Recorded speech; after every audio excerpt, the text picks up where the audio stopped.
Hello everyone. आज का हमारा टॉपिक है लार्ज इंटेस्टाइन्स। तो आज हम क्या पढ़ेंगे? Large intestines. ओके। सबसे पहले हम देखेंगे इसका इंट्रो में क्या हम बहुत ही शॉर्ट्स में देखने वाले हैं। शॉर्ट्स मतलब जो मेन मेन पॉइंट्स है वो कवर कर लेंगे। लार्ज इंटेस्टाइन्स और colon extends from ileocaecal wall up to the anus. कहाँ से एक्सटेंड होता है? इलियोसिकल वॉल और कहाँ तक? एनस तक। अभी हम देखेंगे parts of large intestines. Large intestines के पार्ट्स कितने होते हैं? 7। वो कौन से होते हैं? Caecum with appendix, ascending colon, transverse colon, descending colon, sigmoid colon और उसे क्या कहा जाता है? Pelvic colon. याद रखना, सिग्मोइड कोलन को ही पेल्विक कोलन कहा जाता है। छठा होता है रेक्टम और सातवां है एनल कोलन, एनल कैनल। अभी हम इसे डायग्राम के थ्रू देखेंगे। देखो ये है caecum. This region is a caecum with vermiform appendix. ये वर्मीफॉर्म अपेंडिक्स दिखाई दे रहा है। Vermiform appendix with caecum. ये इलियोसिकल स्पिंक्टर है। उसके थोड़ा सा जो ऊपर दिखाई दे रहा है ना, वो इलियोसिकल स्पिंक्टर है। देखो यहाँ पे इलियम जो है वो लार्ज इंटेस्टाइन्स को आकर अटैच होता है। कहाँ पे? स्पिंक्टर रीजन में, इसलिए इसे इलियोसिकल स्पिंक्टर कहा जाता है।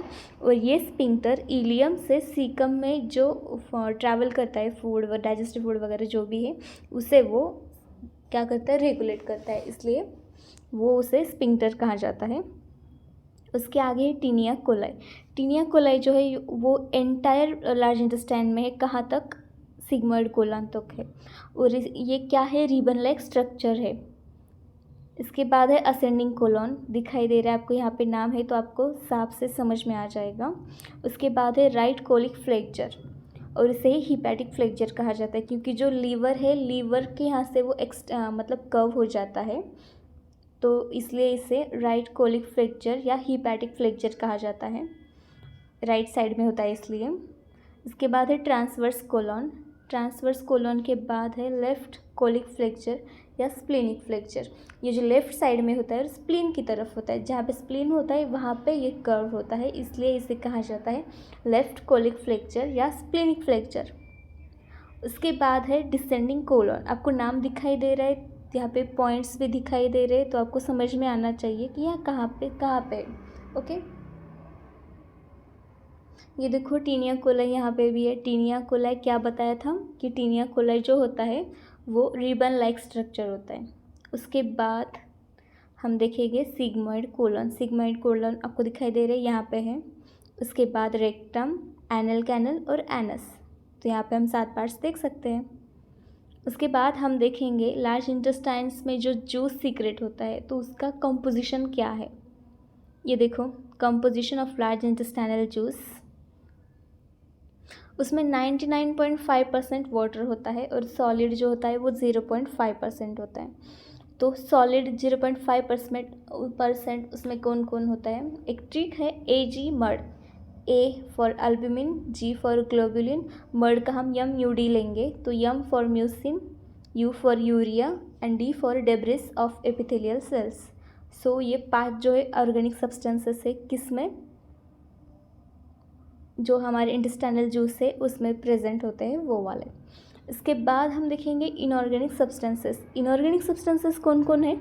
Sodium, calcium, potassium, bicarbonate, chloride, phosphate and sulphate. Okay, इसके बाद हम देखेंगे ये जो लार्ज इंटेस्टाइनल जूसेस है ना, इसके functions. Okay, neutralization of acid and lubrication activity.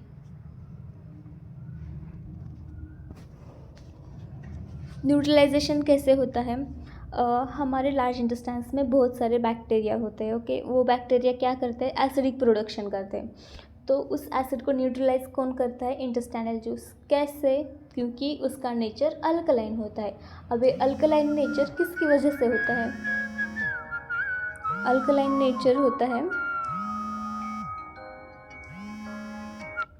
उसमें जो बाइकार्बोनेट होता है उसकी वजह से उसका नेचर अल्कलाइन होता है। ओके, तो वो अल्कलाइन नेचर बैक्टीरिया ने प्रोड्यूस किया हुआ एसिडिक प्रोडक्शन को न्यूट्रलाइज कर देता है, इसलिए लार्ज इंटेस्टाइन का वे फंक्शन क्या हो जाता है, न्यूट्रलाइजेशन ऑफ एसिड। उसके बाद होता है लुब्रिकेशन एक्टिविटी। अभी लुब्रिकेशन एक्टिविटी कैसे होती है, तो लुब्रिकेशन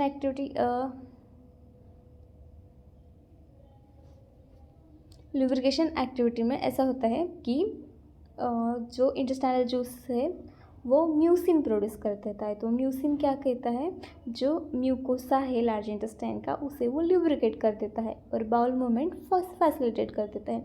उस म्यूकोसा को ल्यूब्रिकेशन की वजह से जो हमारी बाउल मूवमेंट है वो ईजीली हो जाती है और फीसेस ईजीली आगे की तरफ धकेले जाते हैं।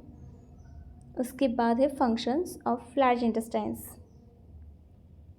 अब पहले हमने क्या देखा, इंटेस्टाइनल जूसेस के फंक्शंस, अभी हम क्या देखेंगे, फंक्शंस ऑफ लार्ज इंटेस्टाइन्स। बिल्कुल भी कंफ्यूज नहीं होना है, इंटेस्टाइनल जूसेस अलग होते हैं, इंटेस्टाइन्स अलग होते हैं। जूसेस का फंक्शन न्यूट्रलाइजेशन एंड ल्यूब्रिकेशन। अभी लार्ज इंटेस्टाइन्स के फंक्शन क्या होते हैं, इसके 5 है उसके 2 है, ऐसे याद रखो। अभी फंक्शंस ऑफ लार्ज इंटेस्टाइन्स क्या है, absorption, formation of faeces, excretory function, secretory function and synthetic function.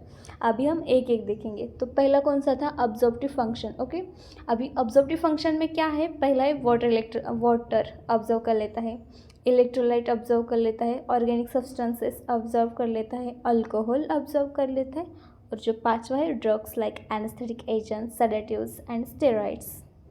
क्या क्या ऑब्जर्व कर लेता है, water, electrolytes, organic substances like glucose, alcohol, drugs like anesthetic agents, sedatives and steroids। अभी इसका दूसरा फंक्शन है फॉर्मेशन ऑफ फीसेस। अब ये फीसेस फॉर्म कर लेता है। मानो आपको एक रियल लाइफ मतलब एक ऐसे ही उदाहरण दे देती हूँ, example.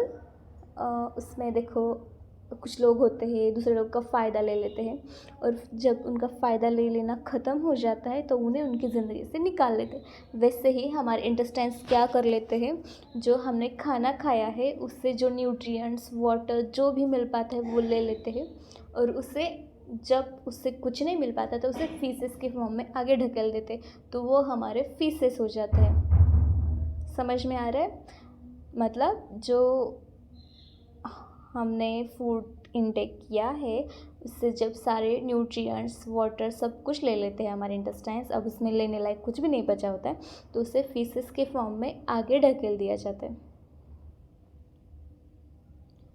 This and which is excreted out. Next function है एक्सक्रेटरी फंक्शन। अभी एक्सक्रेटरी फंक्शन में क्या क्या होता है, हमारे बॉडी में जो भी हैवी मेटल्स होते हैं like bismuth, mercury, lead, arsenic, ये सब फीसेस के थ्रू एक्सक्रेट किया जाता है। चौथा फंक्शन है एक्सक्रेटरी फंक्शन। एक्सक्रेटरी फंक्शन में क्या क्या एक्सक्रेट किया जाता है, अभी म्यूसिन जो है, सॉरी एक्सक्रेटरी हो गया, हैवी मेटल्स एक्सक्रेट किया जाता है। अभी चौथा है सीक्रेटरी फंक्शन। अभी हमने सीक्रेशन में पहले ही देखा था, हमारे इंटेस्टाइन्स में न्यूट्रलाइजेशन होता है। न्यूट्रलाइजेशन के लिए क्या ज़रूरी है, बाइकार्बोनेट सीक्रेट होना ज़रूरी है अल्कलाइन नेचर के लिए। तो सीक्रेटरी फंक्शन में क्या सीक्रेट किया, बाइकार्बोनेट, और लुब्रिकेटिंग एक्टिविटी के लिए हमें सीक्रेट क्या करना पड़ेगा, म्यूसिन। तो सीक्रेटरी फंक्शन में क्या क्या, म्यूसिन, बाइकार्बोनेट और क्लोराइड। अभी सिंथेटिक फंक्शन, जो हमारे लार्ज इंटेस्टाइन्स में बैक्टीरियल फ्लोरा होता है, आप सबको पता है बैक्टीरिया होते हैं हमारे लार्ज इंटेस्टाइन्स में, तो वो बैक्टीरिया क्या क्या प्रोड्यूस करते हैं, मतलब सिंथेसाइज करते हैं, क्या क्या सिंथेसाइज करते हैं, vitamin B12, vitamin K and folic acid. क्या क्या सीक्रेट करते हैं, vitamin B12, vitamin K and folic acid. जो ये सब सीक्रेट करते हैं उसके वजह से लार्ज इंटेस्टाइन्स का में इरेथ्रोपोइटिक एक्टिविटी और ब्लड क्लॉटिंग मैकेनिज्म के लिए वो अपना कंट्रीब्यूशन दे देता है लार्ज इंटेस्टाइन्स। किसकी वजह से, इसके सिंथेटिक फंक्शन की वजह से। क्या क्या सिंथेसाइज किया जाता है, folic acid, vitamin B12 and vitamin K। Erythropoietic activity and blood clotting mechanism, इन दोनों में वो कंट्रीब्यूट कर पाता है उसके सिंथेटिक फंक्शन की वजह से। सो हम प्रीव्यू ले लेते हैं। सबसे पहले हमने क्या देखा, लार्ज इंटेस्टाइन्स, उसमें क्या देखा, वो इलियोसिकल वॉल टू एनस तक एक एक्सटेंशन है। इसमें 7 पार्ट्स होते हैं, caecum with appendix, ascending colon, transverse colon, descending colon, sigmoid colon, उसे ही पेल्विक कोलॉन कहा जाता है, रेक्टिम और एनल कैनल। उसके बाद हमने कंपोजिशन देखा, 0.5% सॉलिड और वाटर 99.5%।